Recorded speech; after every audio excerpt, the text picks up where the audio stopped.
पुरानी पेंशन बहाली योजना को लेकर के उत्तर प्रदेश सरकार के वित्त मंत्री सुरेश खन्ना ने साफ तौर पर कह दिया है कि यह पुरानी पेंशन उत्तर प्रदेश में लागू नहीं होगी।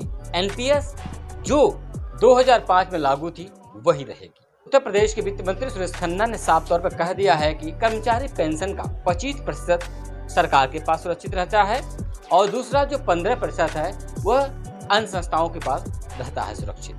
तो आपको मालूम होगा कि यूपी में लगभग 5.59 लाख कर्मचारी हैं। लगभग 3,36,000 एनपीएस की कैटेगरी में शिक्षक आते हैं। जो एनपीएस है इसमें 10% आपके सैलरी से कटेगा, लेकिन वहीं पुरानी पेंशन में ऐसी कोई स्कीम है नहीं जिसके तहत सरकार को क्या लाभ होगा, क्या हानि होगी पुरानी पेंशन में।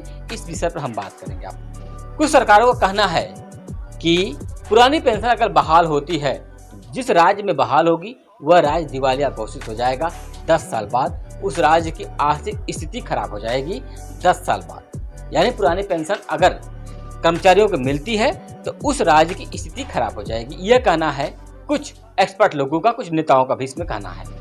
लेकिन हम आपको ये भी बताना चाहेंगे जो कर्मचारी रिटायरमेंट हो जाता है तो उसकी पेंशन अब एनपीएस के तहत अगर मिलेगी तो आपको मालूम होगा जिसका वेतन कम होगा, जिसके शेयर मार्केट में पैसे कम लगेंगे, जिसका कम कटेगा, किसी की सैलरी 20,000 है, किसी की सैलरी 25,000 है, तो सरकार एनपीएस देने से पहले यह सिद्ध करे कि एक मासिक वेतन तय करे सबका। लगभग जिसकी सैलरी 25,000 है उसका 10% कितना कटेगा, जिसकी सैलरी 50,000 है उसका 10% कितना कटेगा, और जिसकी सैलरी लाख है, 2 लाख है, उसका कितना कटेगा, ये आप सोचिए।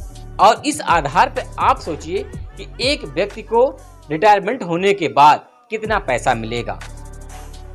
40,000 सैलरी का 10% निकाले कितना होता है। अगर मान लीजिए आप 20 साल नौकरी किए तो उसके बाद आपको कितना कट के मिलने वाला है, वो भी मिलेगा कैसे, शेयर मार्केट के उतार और चढ़ाव पर आपका जो पेंशन हो डिपेंड होगी। अब शेयर मार्केट अगर हाई है तो आपको पैसे मिलेंगे, उसमें भी कटेंगे आपको, ये ध्यान रखिएगा। उसमें जीएसटी कटेगा, कट के ही आपको मिलेगा, ऐसा नहीं कि पैसे मिल जाएगा। ये जो पेंशन का हेरफेर किया जा रहा है ये सरकार की नीति है। 2005 से ये व्यवस्थाएं चली आ रही हैं, इस पर भी सरकार ने अपना कार्य करना प्रारंभ कर दिया है। कर्मचारी की अच्छी सैलरी उसके कार्य शैली को बढ़ाने की बजाय सरकार हमेशा कर्मचारियों पर अपना दबदबा बना रही है। आपको मालूम है कि दिल्ली के जंतर मंतर पर इस समय पुरानी पेंशन बहाली योजना को लेकर के बहाली को लेकर के धरना चल रहा है दिल्ली के जंतर मंतर पर। उसके बाद कर्मचारियों ने ऐलान किया था रामलीला मैदान में। आपने देखा होगा कि रामलीला मैदान में बड़ा आंदोलन हुआ। एनपीएस और पुरानी पेंशन बहाली में बहुत डिफरेंट है, ये आप लोग समझ लीजिए। कर्मचारियों का जो भविष्य होता है वो एनपीएस के तहत भी कुछ लोगों का हो सकता अच्छा हो, जिसकी सैलरी लाख रुपए के ऊपर होगी, 80,000 होगी, उसका एनपीएस अच्छा आएगा, ये जाहिर सी बात है। लेकिन जिस कर्मचारी की सैलरी जो चतुर्थ श्रेणी का कर्मचारी है उसका वेतन कितना होगा, उसका अगर 10% कटेगा उसके बाद उसको जो सैलरी आएगी वो कितना आएगी, कट करके आपको समझ सकते हैं। उसको जो पेंशन कट के मिलेगी वो कितनी मिल सकती है, ये तो अनुमान लगा सकते हैं। उसके ऊपर भी डिपेंड है शेयर मार्केट। शेयर मार्केट का हाल आप देख रहे हैं, आए दिन बढ़ना, कम होना, घटना, माइनस सब कुछ चल रहा है। तो इस प्रकार एक कर्मचारी का अब भविष्य सुनिश्चित नहीं है एनपीएस के तहत। एनपीएस के तहत उन्हीं का भविष्य सुरक्षित है जिनकी सैलरी अच्छी है, जो अच्छे कर्मचारी है, ए ग्रेड कर्मचारी हैं, उनके लिए एनपीएस कोई प्रावधान, कोई दिक्कत नहीं होगा।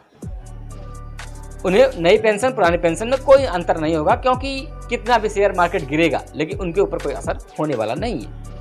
आपको ये भी मालूम होगा कि जो देश की सेवा करते हैं, जवान हैं, उनकी सैलरी क्या होती है।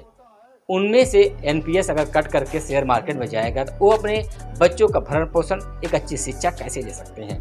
और सरकार पूरी तरह से हम शिक्षा की अगर बात करते हैं तो आपने देखा कि शिक्षा इस समय और चिकित्सा दोनों बहुत ही महंगा है। अच्छी शिक्षा के लिए प्राइवेट स्कूलों की तरफ आप जाएंगे तो आप अपनी किडनी बेच देंगे तभी बच्चों को पढ़ा नहीं सकते। इसलिए शिक्षा की बात करें तो शिक्षा बहुत ही महंगी है। इसलिए सरकार जिस प्रकार पुरानी पेंशन पे अपना शिकंजा कस रही है, वैसे ही प्राइवेट स्कूलों पे भी अपना शिकंजा कस दे कि कोई भी गरीब का बच्चा, लगभग 10 से 15% लोग गरीब के बच्चे हैं वो भी प्राइवेट स्कूलों में अच्छी शिक्षा ले सकते हैं। लेकिन सरकार इस पर जोर नहीं देगी, क्योंकि इससे जो निम्न तबके के लोग हैं वो शिक्षा में आएंगे और अच्छे पदों पर बैठ जाएंगे। ये सरकार नहीं करने वाली है। दूसरी बात रही एनपीएस को लेकर के, एनपीएस और पुरानी पेंशन बहाली को लेकर के जो चल रहा मुद्दा, इसमें सरकार कुछ राज्यों में पुरानी पेंशन ओप्स जो कि बहाल कर चुकी है। अब देखना ये भी होगा क्या 10 साल में वो राज्य दिवालिया घोषित हो जाते हैं या यूपी उत्तर प्रदेश जैसे राज्य जो एनपीएस को लेकर के जोर कस रहे हैं, ये राज्य कितना तरक्की कर लेते हैं 10 सालों में, ये भी देखने वाली बात होगी। और रही बात पुराने पेंशन को लेकर के, तो ये एक मुद्दा इस समय पूरे देश में चर्चा का विषय बना हुआ है। एनपीएस के तहत किसी भी कर्मचारी का बहुत अच्छा भविष्य नहीं दिखाई दे रहा है। जो 4th क्लास के कर्मचारी हैं वो तो शायद यही समझ लें कि उन्हें एनपीएस के तहत अच्छी रकम नहीं मिलने वाली है। उनका बुढ़ापा चक्की चौराहे पर एक चाय पीने के लिए भी मोहताज हो सकते हैं। इसलिए आप लोग इसके लिए जो आप लोग सरकार से मांग कर रहे हैं, एनपीएस लागू ही रहेगा, क्योंकि सरकार पीछे नहीं हटेगी, ये आप लोग सोच लीजिए। अगर आप लोग समझते हैं 2024 का चुनाव है और सरकार पीछे हटेगी, तो ये तो लगता है आप लोगों को ऐसा, लेकिन सरकार एनपीएस पे ही प्रावधान बनाएगी और उसी को लागू करवाना आपसे भी चाहेगी। क्योंकि पुरानी पेंशन में सरकार एक मोटी रकम कर्मचारियों को देती है पेंशन के रूप में, वो सरकार देना नहीं चाहती है, ये आप जान जाते हैं, ये आप समझ लीजिए।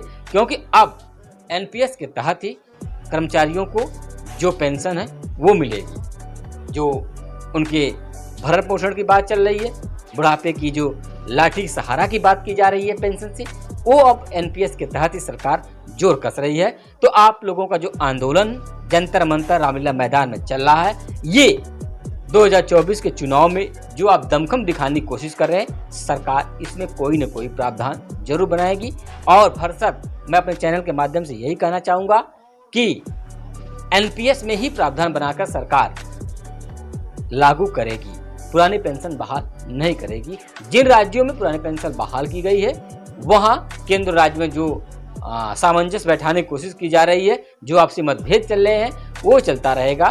क्योंकि ये एनपीएस पूरी तरह से व्यावसायिक वर्ग और शेयर मार्केट पर डिपेंड है, और शेयर मार्केट गैर कंपनियां चलाती हैं, ये आप लोग जानते ही होंगे।